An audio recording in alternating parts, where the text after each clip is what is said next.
Hello wonderful world, ఎలా ఉన్నారు అందరూ? నేనైతే చాలా బాగున్నాను.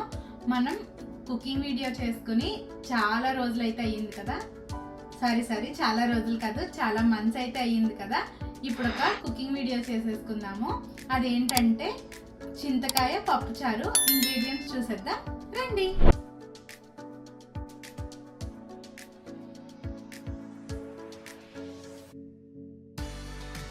చింతకాయ పప్పుచారుకి తాలింపు దినుసులు: ఆవాలు, జీలకర్ర, కరివేపాకు, ఎండుమిర్చి, ఇంగువ, ఒక హాఫ్ ఆనియన్, చిల్లీస్. వెజిటేబుల్స్ వచ్చేసి మన ఇష్టము. నా దగ్గర ఉన్నాయి, ఇవైతే వేస్తున్నాను. అవి సొరకాయ, క్యారెట్, మునక్కాడ, బెండకాయ, కొత్తిమీర. ఇంగ్రీడియంట్స్ చూస్తారు కదా, మరి ఇంకెందుకు ఆలస్యం, స్టార్ట్ చేసేసుకుందాం రండి. ఒక 5 to 6 చింతకాయలు వాష్ చేసుకుని ఈ గ్లాస్తో 1 గ్లాస్ వాటర్ వేసి ఇవి బాయిల్ చేసుకుందాము. ఈ కప్తో 1 కప్ కందిపప్పు తీసుకుని వాష్ చేసుకుని ఉడికించుకుంటున్నాను. ఇది ఉడికిపోయిన తర్వాత ప్రాసెస్ స్టార్ట్ చేసుకుందాం. ఆయిల్ వేసుకుందాము.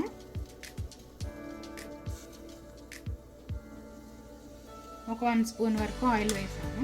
ఆయిల్ వేడైంది కదా, ఇప్పుడు ఆవాలు, జీలకర్ర,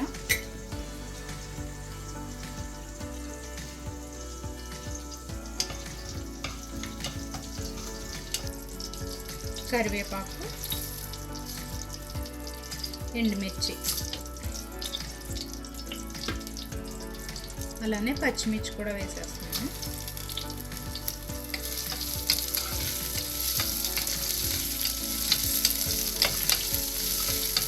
అలానే కొద్దిగా ఇంగు వేసుకున్నాను.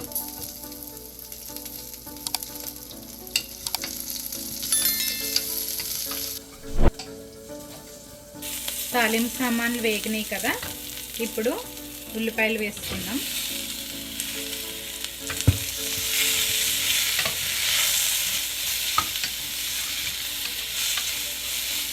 లైట్గా ఉల్లిపాయలు అయితే వేగినాయి కదా, ఇప్పుడు వెజ్జెస్ అన్నీ వేసేసుకుందాం.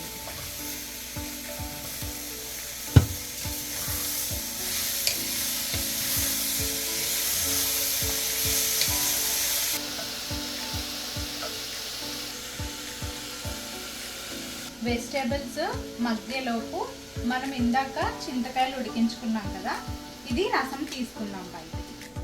ఇవి ఉడికిన తర్వాత ఆటోమేటిక్గా ఇలా ఇందులోంచి గుజ్జు బయటకు వచ్చేస్తుంది అనమాట. ఈ వాటర్ తీసేసుకుని అందులో ఉన్న గుజ్జు కూడా బయటికి తీసుకున్నాము. చూసారు కదా, లోపలంతా ఇలా ఉడికిపోయింది. ఈ గుజ్జు బయటికి తీసేసుకుందాం కొంచెం వాటర్ వేసి.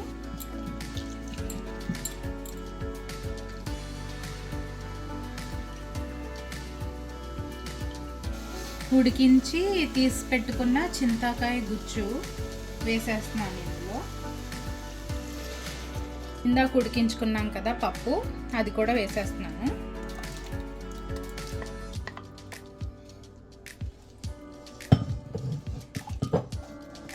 ఒక 1/2 టీ స్పూన్ పసుపు, ఒక 1/2 టీ స్పూన్ కారం వేస్తున్నాను. రుచికి సరిపడా ఉప్పు. ఒకసారి కలుపుకొని టేస్ట్ చూసి ఒకవేళ పడితే వేసుకుందాము. మంచి స్మెల్ అయితే వస్తుంది. పప్పుచారు అయితే రెడీ అయిపోయింది, చింతకాయ పప్పుచారు. సర్వ్ చేసేసుకున్నాము, బౌల్లోకి వేసుకుంటాము. చింతకాయలు ఒక్కటి ఉంటే పప్పుచారు ఇలా పెట్టుకొని మీరు కూడా ట్రై చేయండి, చాలా బాగుంటుంది. చింతపండు కంటే చింతకాయ చాలా మంచిది కదా. చూసారా ఎంత బాగుందో.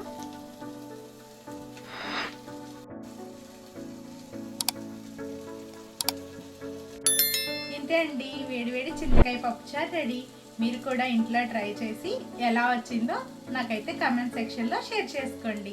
మళ్ళీ ఒక మంచి ఫుడ్ వీడియోతో మళ్ళీ కలుస్తాను. అంతవరకు బాయ్.